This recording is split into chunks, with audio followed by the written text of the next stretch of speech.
평생 아들 하나만 보고 산 시어머니였습니다. 칠순 생일날 아들과 며느리는 말했죠. 처가 식구들과 스위스 여행을 가니 잠깐 들러 저녁만 먹겠다고요. 그날 밤 공항에서 웃고 있는 아들의 사진을 본 어머니는 마지막 눈물을 흘립니다. 그리고 조용히 결심했습니다. 그녀의 선택을 끝까지 지켜봐 주세요. 새벽 4시 반.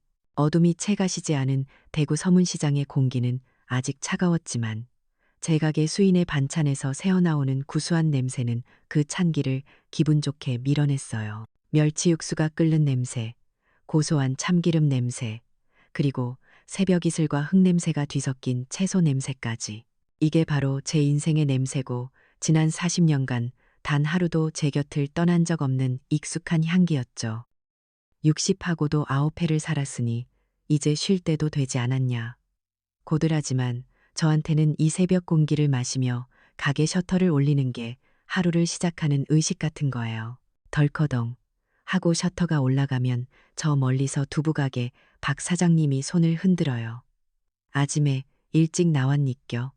오늘 장사도 대박 나이소. 그 정겨운 대구 사투리에 저도 모르게 웃음이 나죠. 사장님도에 오늘 두부 때깔 좋네. 이 시장 바닥이 그래요. 서로의 하루를 응원해주고 고된 삶을 다독여주는 그런 끈끈한 정이 아직 남아있는 곳. 칼국수집 아줌마는 새로 끓인 국물을 맛보라며 한 그릇 내어주고 저 건너편 납작만두 가게 총각은 갓 구운 만두를 간장 종지와 함께 쓱 밀어주기도 하죠. 서울 사는 우리 아들 지훈이는 이런 걸 보면 촌스럽다고 할라나요. 하지만 저에게는 이 사람 냄새 나는 풍경이 그 어떤 화려한 것보다 소중했어요. 적어도 그때까지는요. 가게 한편에 자리를 잡고 앉아 무채를 썰다 보면 문득 제 거친 손을 보게 될 때가 있어요.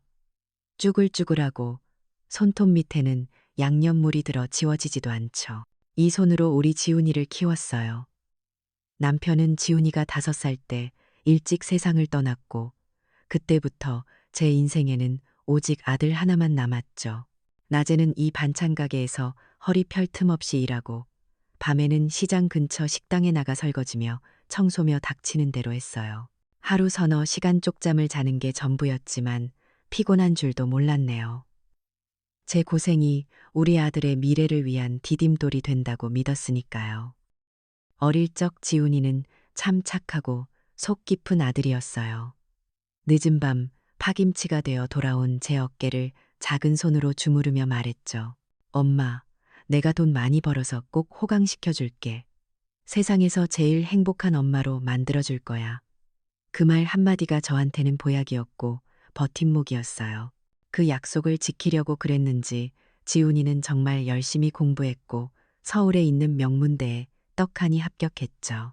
그리고 졸업 후에는 모두가 선망하는 금융회사에 들어가 금융분석가라는 번듯한 직함도 얻었고요. 아들이 처음으로 넥타이를 메고 출근하던 날, 저는 가게 뒤편에서 아무도 모르게 얼마나 울었는지 몰라요. 제 자부심, 제 세상의 전부였으니까요. 모든 게 변하기 시작한 건 지훈이가 결혼을 하면서부터였어요. 며느리 유진이는 서울에서도 손꼽히는 부잣집 딸이었죠. 아버지가 큰 개인병원 원장이라고 하더군요. 처음 상견례 자리에서부터 뭔가 다른 공기를 느꼈어요. 그들은 제 손을 잡으며 말했지만 그 눈빛은 제 손이 아니라 제 삶 전체를 훑는 것 같았죠. 어머님은 시장에서 장사를 하신다고요? 아이고, 참 힘드시겠어요. 그 말에는 위로가 아니라 성급기가 담겨 있었어요. 마치 다른 세상 사람을 보는 듯한 눈빛. 그날 저는 처음으로 제 삶이 부끄럽다고 느꼈어요. 그 후로 서운한 일들은 하나씩 아주 차곡차곡 쌓여갔죠. 첫 명절에 아들 부부가 건넨 건 백화점 세일 코너에서 샀을 법한 스카프 하나였어요. 저는 그것만으로도 고마워서 목에 둘러보고 몇 번이나 고맙다고 했죠. 그런데 며칠 뒤 옆 가게 젊은 사장이 가르쳐줘서 가끔 들여다보는 며느리의 SNS에서 사진 한 장을 봤어요. 며느리가 자기 아버지 팔짱을 끼고 활짝 웃고 있는 사진이었는데 장인어른의 손목에는 누가 봐도 고급스러운 스위스제 시계가 번쩍이고 있더군요. 사랑하는 아빠를 위한 서프라이즈 선물이라는 글과 함께요. 그 사진을 보고 나니 제 목에 둘린 스카프가 갑자기 싸늘하게 느껴졌어요. 서울에 있는 아들 집에 한번 가려면 일주일 전에는 꼭 며느리에게 전화를 걸어 스케줄을 확인해야 했어요. 유진이는 늘 바쁘다고 했죠. 하지만 SNS 속 아들 집에는 처가 식구들이 예고도 없이 찾아와 다 함께 저녁을 먹는 모습이 종종 올라왔어요. 그걸 볼 때면 마음 한구석이 아렸죠. 나는 정식으로 약속을 잡아야 하는 손님이고 그들은 언제든 편하게 드나드는 가족이구나. 그런 생각이 들었어요. 가장 마음이 허전했던 건 작년 추석이었어요. 아들이 좋아하는 갈비찜부터 잡채, 각종 전까지 며칠 밤을 새워가며 제사 음식을 준비했죠. 아들 부부는 추석 당일 오전에야 겨우 얼굴을 비췄어요. 제사상을 앞에 두고 절을 올리는 그 짧은 순간에도 두 사람은 계속 손목시계를 확인하더군요. 그리고 제사가 끝나기가 무섭게 자리에서 일어났어요. 어머니, 죄송해요. 저희가 저녁에 처가 쪽 가족 파티가 있어서 이만 가봐야 할 것 같아요. 그 말을 남기고 떠나는 아들 부부의 뒷모습을 보며 저는 차마 붙잡을 수가 없었어요. 텅 빈 집, 산더미처럼 남은 음식들 앞에서 한참을 멍하니 서 있었죠. 마치 폭풍이 휩쓸고 간 것 같았어요. 아들의 성공을 위해 제 모든 것을 바쳤는데 그 성공이 아들과 저 사이에 너무나도 멀고 아득한 강을 만들어 버렸다는 걸 그때 저는 어렴풋이 느끼기 시작했던 것 같아요. 그날 저녁, 저는 가게 한쪽에 있는 작은 쪽방으로 들어와 낡은 자물쇠가 달린 일기장을 꺼냈어요. 남편이 죽고 나서부터 저의 유일한 말벗이 되어준 물건이죠. 삐걱이는 책상에 앉아 오늘 있었던 일을 그 텅 빈 마음에 대해 한자 한자 눌렀었어요. 이건 그냥 아들이 바빠서 생기는 서운함이 아니었어요. 뭔가 더 근본적인 것이 우리 사이에서 부서지고 있다는 불길한 예감이 들었죠. 아들이 오른 세상의 높이만큼 저는 더 깊은 곳으로 가라앉고 있는 것만 같았어요. 그 성공의 대가가 저의 소외라면 저는 과연 무엇을 위해 평생을 바쳐온 걸까요? 일기장 위로 뜨거운 눈물 한 방울이 툭 떨어졌습니다. 추석이 지나고 찬바람이 불기 시작하면서 제 몸도 마음을 따라가는지 여기저기 삐걱거리기 시작했어요. 시장일이라는 게 원래부터 고됐지만 요즘 들어 부쩍 힘에 부친다는 느낌을 받았죠. 나이는 못 속인다는 말이 괜히 있는 게 아니었어요. 그런데 몸이 힘든 것보다 더 저를 갉아먹는 건 따로 있었어요. 바로 며느리에게서 오는 스트레스였죠. 한 번은 정성껏 담근 파김치를 서울로 보냈더니 며칠 뒤에 며느리에게서 전화가 왔어요. 고맙다는 인사를 기대했던 제 귀에 들려온 건 날카로운 지적이었죠. 어머님, 김치가 이번엔 좀 짜네요. 그리고 저희는 요즘 이렇게 젓갈 냄새 많이 나는 건 잘 안 먹어서요. 그뿐만이 아니었어요. 요즘 사람들은 건강 생각해서 반찬도 싱겁게 먹거든요.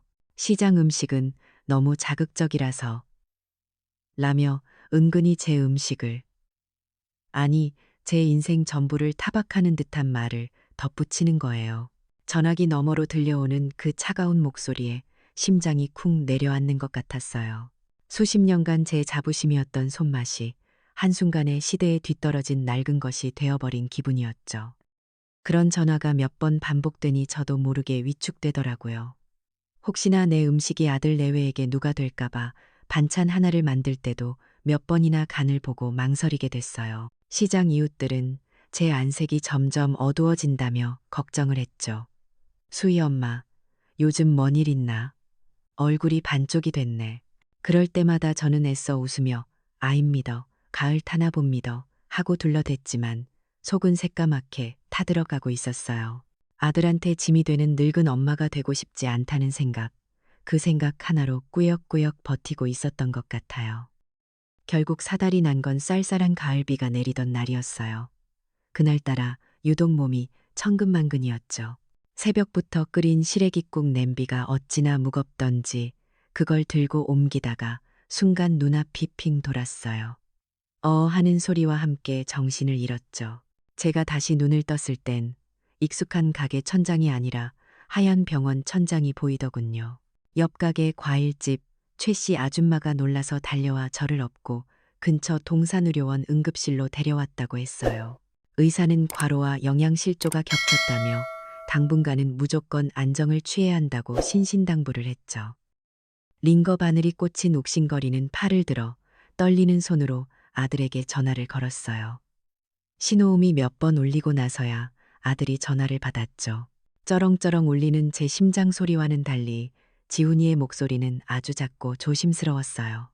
제가 응급실이라고 말하자 전화기 너머로 짧은 침묵이 흘렀죠. 그리고 이어진 아들의 목소리는 당황한 기색이 역력했어요. 어머니, 괜찮으세요? 많이 안 좋으세요? 근데 제가 지금 정말 중요한 회의 중이라서요. 회사 명운이 걸린 프로젝트라 제가 절대 빠질 수가 없어요. 정말 죄송해요, 어머니. 회의 끝나자마자 바로 전화드릴게요. 그 말을 끝으로 전화는 뚝 끊겼어요. 저는 아들의 말을 믿었어요. 믿고 싶었죠. 우리 아들이 얼마나 중요한 일을 하는 사람인데 회사 일 때문에 바쁜 걸 이해해야지. 늙은 엄마가 아프다고 발목을 잡아서야 쓰나. 오히려 바쁜 아들에게 부담을 준 것 같아 미안한 마음까지 들었어요. 옆에서 제 통화를 듣고 있던 최 씨 아줌마가 혀를 끌끌 차며 말했죠. 자식 키워봐야 다 소용없다더니만 지 엄마가 쓰러졌다는데 회의가 문제라나. 저는 애써 아들을 변호했어요. 아니다. 우리 아들은 착하다. 정말 바쁜 걸 어쩌겠노. 내가 이해해야지. 최 씨 아줌마가 사다 준 따뜻한 죽을 몇 술 뜨는 둥 마는 둥 하고 있으니 아들의 빈자리가 더 크게 느껴졌어요. 그래도 마음 한편으로는 계속 기다렸죠. 회의가 끝나면 우리 아들이 분명 다시 전화할 거라고. 어머니, 괜찮으세요? 제가 지금 바로 내려갈게요. 하고 말해줄 거라고. 하지만 그날 밤늦게까지 제 전화기는 다시 울리지 않았어요. 병원에서 퇴원하고 며칠간 가게 문을 닫고 쉬었어요. 평생 처음 가져보는 긴 휴식이었지만 마음은 조금도 편치 않았죠. 무료한 시간을 달래려고 돋보기를 쓰고 스마트폰을 들여다봤어요. 그러다 무심코 며느리의 인스타그램에 들어갔죠. 그리고 저는 제 눈을 의심했어요. 파리슨 연을 파미선에서 비서름이다 나는 심장이 바닥으로 곤두박질 치는 것 같았죠. 가장 위에 올라온 사진 속에는 제 아들 지훈이가 활짝 웃고 있었어요. 며느리와 그리고 사돈 부부와 함께였죠. 배경은 한눈에 봐도 고급스러운 갤러리였어요. 멋진 그림 앞에서 네 사람은 마치 세상에서 가장 행복한 가족처럼 다정한 포즈를 취하고 있었어요. 제 심장을 꿰뚫은 건 사진 밑에 적힌 글과 날짜였어요. 그 사진이 올라온 날은 바로 제가 응급실에 실려갔던 바로 그날이었고, 시간은 제가 아들에게 전화를 걸었던 바로 그 시각이었죠. 사진 설명에는 이렇게 적혀 있었어요. 가족 나들이, 힐링타임, 사랑하는 우리 가족, 중요한 회의, 회사 명운이 걸린 프로젝트, 아들의 목소리가 귓가에 생생하게 울리는 것 같았어요. 그 모든 게 새빨간 거짓말이었던 거예요. 제가 병원 침대에 누워 아들의 전화를 애타게 기다리고 있을 때, 제 아들은 저를 완벽하게 속이고 다른 가족과 힐링타임을 보내고 있었던 거죠. 스마트폰 화면 위로 눈물이 뚝뚝 떨어져 얼룩을 만들었어요. 하지만 그 순간, 저는 눈물보다 더 뜨거운 무언가가 제 안에서 차갑게 식어가는 것을 느꼈어요. 그건 희망이었고, 믿음이었고, 그리고 아들에 대한 제 사랑이었을지도 몰라요. 이제 더 이상 예전으로 돌아갈 수 없다는 것을 저는 아주 고통스럽게 깨닫고 말았습니다. 아들의 배신을 확인한 그날 이후 제 시간은 마치 멈춰버린 것 같았어요. 가게 문은 열었지만 정신은 온통 다른 곳에 팔려 있었죠. 손님에게 반찬값을 잘못 계산해 주기도 하고 뻔히 있는 나무를 없다고 돌려보내기도 했어요. 제 안에서는 무언가 아주 단단했던 것이 완전히 부서져 내리고 있었죠. 아들에 대한 믿음, 그리고 제 희생에 대한 의미, 그런 것들이요. 그렇게 며칠을 멍하니 보내다 보니 어느덧 제 칠순 생일이 한 달 앞으로 다가왔더군요. 예전 같았으면 아들이 어떤 이벤트를 해줄까, 며느리는 무슨 선물을 사올까. 설레는 마음으로 기다렸을 테지만 이제는 아무런 기대도 없었어요. 하지만 마음 한구석에서는 아주 작은 불씨 같은 게 남아 있었나 봐요. 어쩌면 이건 마지막 기회일지도 모른다는 생각. 이대로 아들과의 연을 끊어버리기 전에 마지막으로 한 번만 더 아들의 진심을 확인해 보고 싶다는 미련이었죠. 저는 큰 용기를 내서 아들에게 전화를 걸었어요. 목소리가 떨리는 걸 들키지 않으려고 몇 번이나 헛기침을 했죠. 그리고 최대한 아무렇지 않은 척 덤덤하게 말했어요. 지훈아, 엄마가 곧 칠순인데 거창한 건 다 필요 없고 그냥 너희 부부랑 조용히 밥 한 끼 먹었으면 좋겠다. 제 말에 아들은 아주 밝은 목소리로 대답했어요. 그럼요, 어머니, 당연하죠. 저희가 아주 근사한 데로 예약해 놓을게요. 걱정 마세요. 그 흔쾌한 대답에 제 마음속 얼음장 같던 벽이 살짝 녹아내리는 것 같았어요. 어쩌면 내가 너무 예민하게 군 걸지도 모른다.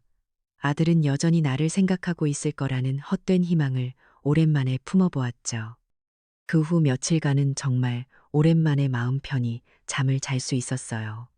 시장 사람들에게 우리 아들이 칠순이라고 아주 좋은 데서 밥 사준단다라며 은근히 자랑도 했죠. 하지만 그 짧은 평화는 생일을 딱 2주 앞둔 어느 날 오후 전화벨 소리 한 번에 산산조각 나고 말았어요. 아들이었어요. 그런데 목소리가 이상하게 들떠 있으면서도 조심스러웠죠. 어머니, 정말 죄송한데 드릴 말씀이 있어요. 저는 직감적으로 뭔가 잘못됐다는 걸 느꼈어요. 아들은 머뭇거리다 말을 이었죠. 사실 처가에서 갑자기 스위스 여행을 가자고 계획을 잡으셨어요. 2주 일정으로요. 저희가 안 갈 수가 없는 분위기라 비행기 표를 이미 다 끊어버리셨더라고요.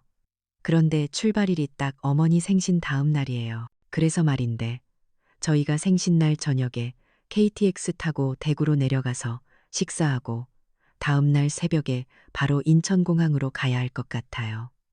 괜찮으시겠어요? 순간 귀를 의심했어요. 스위스, 2주 여행, 생일 다음 날 출발. 제 머릿속에서 아들의 말이 뒤죽박죽 엉키는 것 같았죠. 평생 단 한 번뿐인 엄마의 칠순 생일이 고작 2주짜리 해외여행 일정에 끼워 맞춰진 부속품 취급을 당하고 있다는 사실을 깨닫는 순간 온몸의 피가 차갑게 식는 것 같았어요. 수십 년간 제 가슴 속에 억눌러왔던 모든 서름과 분노, 배신감이 한꺼번에 폭발하고 말았죠.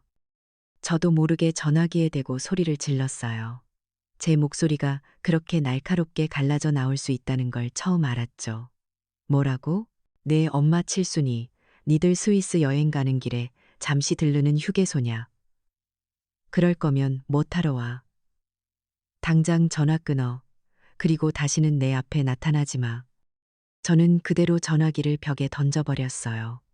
와장창 하고 부서지는 소리와 함께 제 안에 남아있던 마지막 희망의 불씨도 완전히 꺼져버렸죠. 가게 바닥에 주저앉아 얼마나 울었는지 몰라요. 서러워서, 분해서, 그리고 제 인생이 너무나 허무해서. 그리고 정말로 아들에게서는 더 이상 연락이 오지 않았어요. 제가 그렇게 화를 냈으니 오지 않는 게 당연한 걸지도 몰랐죠. 하지만 마음 한구편에서는 그래도 혹시나 하는 기대를 버리지 못하고 있었어요. 생일 당일이 되자 저는 습관처럼 아침 일찍 일어나 미역국을 끓였어요. 아들이 오지 않을 거란 걸 알면서도 혹시라도 기적처럼 문을 열고 들어올까봐 3인분을 준비했죠. 하지만 저녁이 될 때까지 전화 한 통, 문자 한 통 없었어요. 시장 이웃들이 제가 안쓰러웠는지 작은 케이크 하나를 들고 가게로 찾아왔어요. 수희 엄마, 생일 축하한다. 자식들 다 소용없다. 우리가 있잖나. 그 따뜻한 마음에 고마워서 눈물이 났지만 텅 빈 마음은 채워지지 않았어요. 그날 밤 홀로 텅 빈 가게에 앉아 촛불도 붙이지 않은 케이크를 바라보고 있었어요. 그러다 저도 모르게 스마트폰을 집어들었죠. 그리고 또다시 저는 제 심장을 도려내는 것 같은 장면을 마주해야 했어요. 며느리의 SNS에는 새로운 사진이 올라와 있었죠. 인천공항 라운지를 배경으로 제 아들 부부와 사돈 식구들이 샴페인 잔을 부딪히며 환하게 웃고 있는 사진이었어요. 사진 밑에는 이렇게 적혀 있었죠. 드디어 스위스로 출발. 가족여행, 행복 만땅. 그들이 떠난 시간은 바로 오늘, 제 칠순 생일날 저녁이었어요. 저에게 저녁 한 끼 먹으러 내려올 시간조차 없다고 했던 아들이 바로 그 시간에 공항에서 웃고 있었던 거예요. 스마트폰 화면 위로 뜨거운 눈물이 뚝뚝 떨어졌어요. 하지만 이번 눈물은 지난번과는 달랐어요. 슬픔이나 서러움의 눈물이 아니었죠. 그건 제 어리석었던 지난 세월과 아들을 향한 미련의 마침표를 찍는 마지막 눈물이었어요.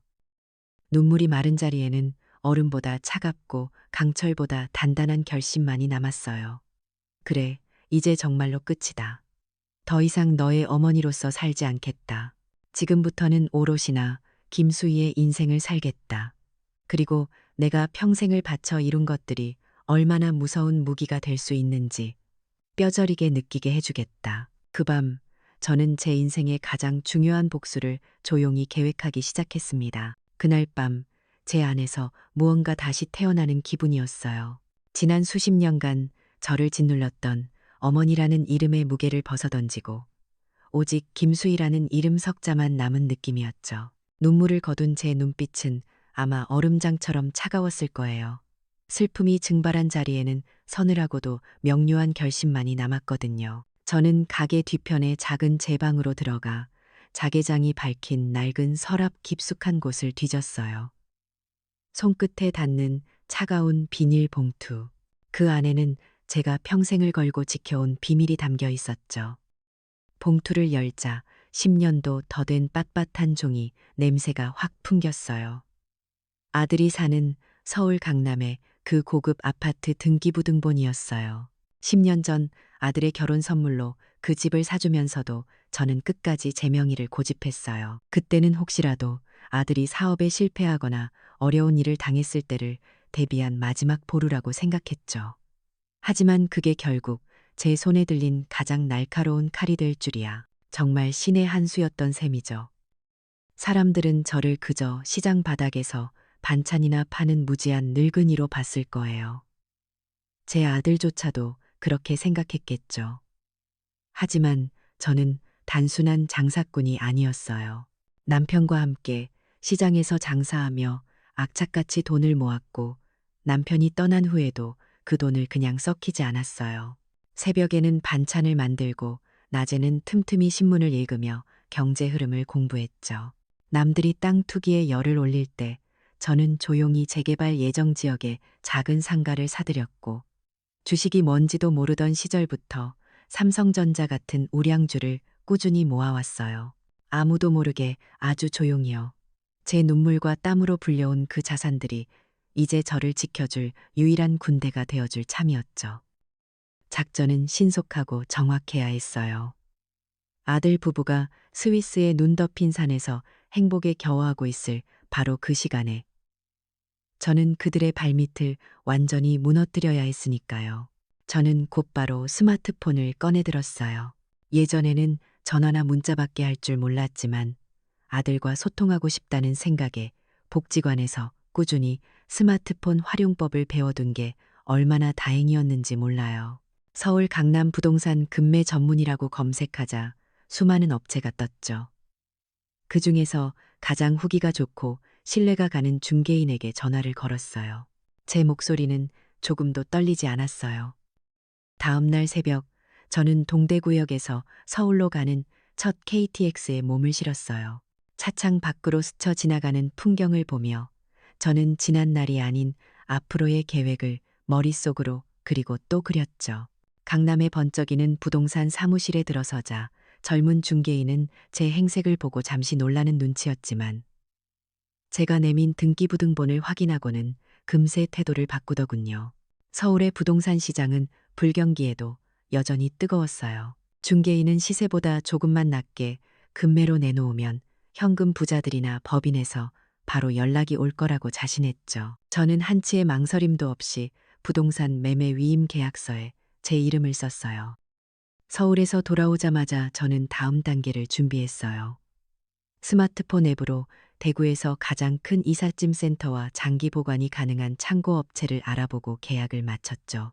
모든 건 전화 몇 통과 손가락 몇 번의 터치로 일사천리로 진행됐어요. 기술이라는 게 참 무섭더군요. 아들과 저 사이를 갈라놓기도 하지만 이렇게 완벽한 복수의 도구가 되어주기도 하니까요. 이틀 뒤 부동산 중개인에게서 집이 팔렸다는 연락을 받았어요. 저는 곧바로 이삿짐 센터에 약속된 날짜와 시간을 알려주었죠. 약속한 날, 저는 다시 서울로 향했어요. 이제는 텅 비게 될 그 집을 제 눈으로 직접 보고 싶었거든요. 이삿짐 센터 직원들은 일사불란하게 움직였어요. 며느리가 이탈리아에서 직접 공수해 왔다고 자랑하던 소파, 아들이 아끼던 수백만 원짜리 와인들, 방마다 가득 찬 명품 옷과 가방들, 그들의 허영과 욕심이 담긴 물건들이 차가운 박스 안에 담겨 하나둘씩 밖으로 실려나갔어요. 저는 창가에 선 채 그 모든 광경을 아무런 표정 없이 아주 무심하게 지켜보았죠. 모든 것이 빠져나간 집은 낯설 정도로 횡했어요. 그 텅 빈 공간을 보니 지난 10년간 아들 부부가 채워온 것들이 얼마나 허망한 것들이었는지 비로소 알 것 같았죠. 소유권 이전 서류에 마지막 도장을 찍고 새 주인에게 열쇠를 넘겨준 뒤 저는 다시 대구로 돌아오는 기차에 올랐어요. 해가 저물고 어둠이 내린 차창에 비친 제 얼굴은 이상할 정도로 평온했어요. 저는 스마트폰을 꺼내 스위스의 현재 시간을 확인했어요. 아마 지금쯤이면 저녁을 먹고 와인을 마시고 있겠죠. 저는 아주 천천히 한자 한자 힘주어 문자 메시지를 입력했어요. 집 팔았다. 니들 짐은 대구 서대구 산업단지 근처 창고에 있다. 찾고 싶으면 예의 바르게 빌어라. 이제부터 처가에 가서 살아라. 전송 버튼을 누르는 순간 제 입가에 아주 옅은 미소가 떠올랐어요. 서늘하지만 지독하게 만족스러운 미소였죠.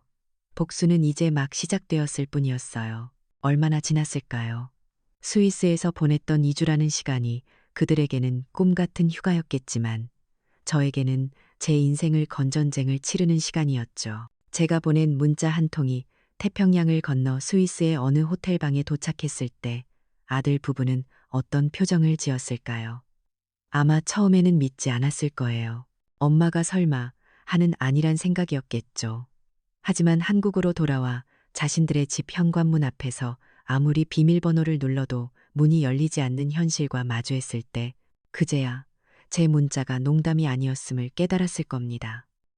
아들 녀석에게서 전화가 수십 통이나 걸려왔어요. 처음에는 분노에 차씩씩거리는 목소리였고 그 다음에는 당황해서 어쩔 줄 모르는 목소리, 나중에는 거의 울먹이는 목소리로 변해갔죠. 저는 그 모든 전화를 받지 않았어요. 이제 와서 제게 할 말이란 게 뻔했으니까요. 결국 그들은 며느리의 친정, 그러니까 제 사돈댁에 신세를 지게 된 모양이더군요. 쫓겨난 아들과 며느리를 보는 사돈의 표정은 어땠을지 굳이 보지 않아도 눈에 선했죠. 그렇게 며칠이 지난 어느 날 오후였어요. 시장 골목이 한산해질 무렵 제 가게 앞에 익숙하면서도 낯선 그림자 두 개가 나타났어요. 스위스에서 입고 있던 화려한 옷은 온데간데 없고 며칠 밤이라도 샌 사람처럼 초췌하고 헬쑥한 얼굴의 아들과 며느리였죠. 그들은 차마 가게 안으로 들어오지도 못하고 입구에서 저를 보며 망설이고 있었어요. 저는 묵묵히 하던 일을 계속했죠. 물을 다듬고 양념을 버무리면서 그들을 없는 사람 취급했어요. 결국 참다 못한 아들이 먼저 가게 안으로 들어섰어요. 그리고는 아무 말 없이 제 앞에 털썩 무릎을 꿇더군요. 며느리도 따라서 흙먼지가 가득한 시장 바닥에 무릎을 꿇었어요. 주변을 지나가던 시장 상인들이 무슨 일인가 싶어 힐끔힐끔 쳐다봤죠. 아들은 거의 울부짖듯이 말했어요. 어머니, 저희가 다 잘못했어요. 정말 죽을 죄를 지었어요. 제발, 제발 집만은 돌려주세요. 저희 이러다 길거리에 나은 게 생겼어요. 그 모습을 보니 우습게도 눈물이 나지 않았어요. 마음이 약해지지도 않았죠. 오히려 아주 차가운 무언가가 제 머릿속을 가득 채우는 기분이었어요. 저는 팔짱을 낀 채 그들을 싸늘하게 내려다봤어요. 그리고 아주 조용하지만 단호한 목소리로 말했죠. 일어나라. 여긴 시장 바닥이다. 구경거리 만들지 말고 내 가게 앞에서 구질구질하게 굴지 마라. 제 목소리에는 예전의 온기는 조금도 남아있지 않았어요. 저는 넋이 나간 듯한 두 사람을 가게 뒤편, 제가 쉬는 작은 쪽방으로 데리고 들어갔어요. 그리고 낡은 찻상 앞에 마주 앉았죠. 이제야 비로소 제가 하고 싶었던 이야기를 시작할 때가 된 거예요. 저는 그동안 제가 어떻게 살아왔는지, 그리고 그들이 얼마나 어리석은 착각 속에 살아왔는지 조목조목 이야기해주기 시작했어요. 너희는 내가 이 작은 반찬 가게에 갇혀서 너희가 붙여주는 생활비 몇 푼에 연명하는 불쌍한 늙은이라고 생각했겠지. 하지만 그건 너희의 오만이고 착각이었다.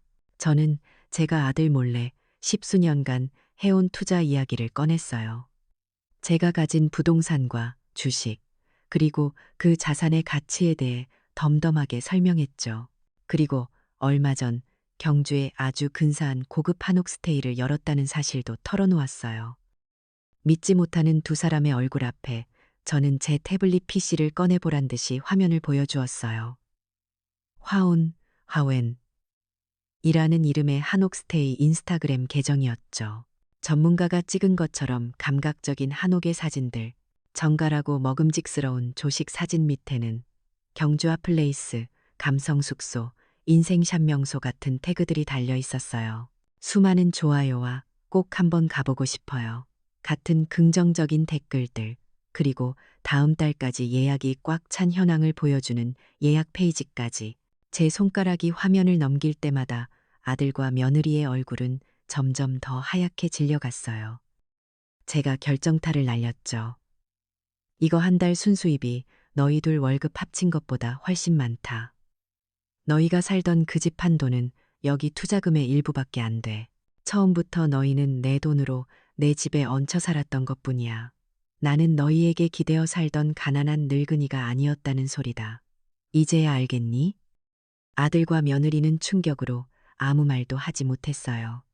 그저 멍하니 저를 바라볼 뿐이었죠. 저는 제 가방에서 새로 맞춘 고급스러운 명함 한 장을 꺼내 그들 앞 테이블 위에 탁 하고 던졌어요. 하얀 종이 위에는 단아한 글씨체로 이렇게 적혀 있었죠. 화온, 흐웬, 원장 김수희. 나는 이제 너희 어머니 김수희가 아니다.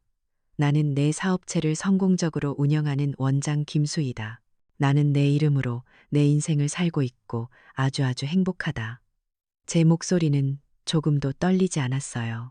오히려 평생 처음 느껴보는 위엄과 자신감으로 가득 차 있었죠. 이것이 바로 제가 꿈꿔왔던 복수의 절정이었어요. 제 선언이 끝나자 가게 뒷방의 좁은 공간은 무거운 침묵으로 가득 찼어요. 아들과 며느리는 마치 시간이 멈춘 사람들처럼 제가 던져놓은 명함과 제 얼굴을 번갈아 쳐다볼 뿐이었죠. 그들의 눈에 비친 저는 더 이상 자신들이 알던 희생적이고 마음 약했던 어머니가 아니었을 거예요. 저는 제 앞에 놓인 차가운 찻잔을 들어 천천히 한 모금 마셨어요. 그리고 마지막으로 해야 할 일을 시작했죠. 저는 주머니에서 차가운 금속 열쇠 하나를 꺼내 찻상 위로 던졌어요. 짤랑 하는 소리가 그 무거운 침묵을 날카롭게 갈랐죠. 너희 짐이든 창고 열쇠다. 그거 찾아서 어떻게 살든 이제 너희들 인생은 너희들이 알아서 해라. 그리고 다시는 내 앞에 나타나지 마라. 제 목소리는 얼음장처럼 차가웠고 한치의 망설임도 없었어요. 그제야 아들 부부는 자신들이 무엇을 그리고 누구를 잃어버렸는지 뼈저리게 깨달은 모양이었어요. 그들이 무시하고 버렸던 어머니는 단순히 밥을 해주고 용돈을 주던 존재가 아니었던 거예요. 그들의 안락한 삶 전체를 묵묵히 지탱해주던 가장 강력하고도 단단한 기둥이었던 거죠. 아들 지훈이는 무너져 내리듯 바닥에 주저앉아 어린아이처럼 울기 시작했어요.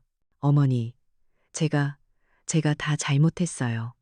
라며 제 다리를 붙잡고 애원했지만 저는 그 손을 조용히 하지만 단호하게 떼어냈어요. 며느리 역시 옆에서 고개를 숙인 채 흐느끼고 있었지만 그 어떤 눈물도 이제는 제 마음을 움직일 수 없었어요. 저는 그들을 뒤로하고 자리에서 일어났어요. 그리고 단 한 번도 뒤돌아보지 않고 그 작은 방을 그리고 제 과거가 묻어있는 그 가게를 걸어 나왔죠. 등 뒤에서 들려오는 아들의 절규가 희미해질 때까지 저는 한 번도 걸음을 멈추지 않았어요. 장면이 바뀌고 몇 달이라는 시간이 흘렀어요. 저는 이제 더 이상 기름 냄새, 자욱한 대구 서문시장에 있지 않아요. 고즈넉한 멋이 살아있는 도시, 경주, 황리단길의 트렌디한 분위기와 옛 신라의 역사가 공존하는 그곳에 제 새로운 보금자리인 한옥스테이, 화혼이 있으니까요. 화혼, 화목, 화목하고 따뜻하다는 뜻을 담아 제가 직접 지은 이름이죠. 제 남은 인생이 그러하기를 바라는 마음에서요. 이제 저는 매일 아침 단아한 개량 한복을 차려입고 국내외에서 찾아온 손님들을 맞이해요. 제 오랜 반찬 솜씨는 이제 원장님의 정성이 담긴 특별 조식으로 알려져 저희 화혼을 예약하는 가장 큰 이유가 되었죠. SNS에는 저희 집 조식을 먹기 위해 경주에 온다는 젊은이들의 글이 심심치 않게 올라오곤 해요. 참 아이러니하죠? 저를 나락으로 떨어뜨렸던 SNS가 이제는 제 성공을 세상에 알려주는 가장 든든한 지원군이 되었으니까요. 저는 이곳 경주에서 새로운 가족도 얻었어요. 저와 함께 화혼을 꾸려나가는 젊은 청년들이 바로 그들이죠. 저는 그들에게 제 요리 비법뿐만 아니라 제가 평생을 살아오며 얻은 인생의 지혜를 아낌없이 나눠줘요. 그러면 그들은 저에게 요즘 세상 돌아가는 이야기, 젊은이들의 생각 같은 것들을 알려주죠. 우리는 서로에게 배우고 의지하며 피를 나누진 않았지만 그 어떤 가족보다 끈끈한 정을 나누고 있어요. 제 성공 스토리는 운 좋게도 지역 신문과 방송에 소개되었고 덕분에 저는 은퇴 후 새로운 도전을 꿈꾸는 많은 중장년층에게 작은 희망의 아이콘이 되었답니다. 어느 날 저녁이었어요. 아름다운 한옥의 대청마루에 앉아 멀리 보이는 능선을 바라보며 혼자 차를 마시고 있었죠. 저와 함께 일하는 젊은 직원이 조심스럽게 다가와 옆에 앉으며 물었어요. 원장님은 아드님 보고 싶지 않으세요? 그 질문에 저는 잠시 말이 없었어요. 그리고는 옅은 미소를 지으며 대답했죠. 보고 싶지 않다면 그건 거짓말이겠지. 내 배 아파 낳은 자식인데 어떻게 그럴 수 있겠니?